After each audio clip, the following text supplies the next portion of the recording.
odgovorno tvrdim da je jedinica sprečila građanski rat u Srbiji. Građanski rat u Srbiji je bio projektovan. Jedan od momenata kada je moglo to da se desi, što bi bilo fatalno za nas, je bio 5. oktobar.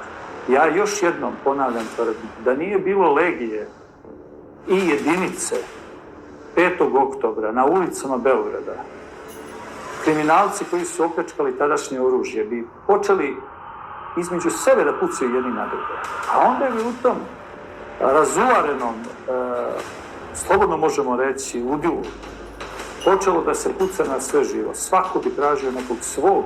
To je isključivo zaustavljeno sa odlučnim, jasnim dejstvom jedinice koja je taj dan, ali i narednim danima, a i prethodnim danima, bila korektivni faktor. Svi su se plašili jedinice. I nije došlo do građanskog rata. Isključivo zaslugom jedinice.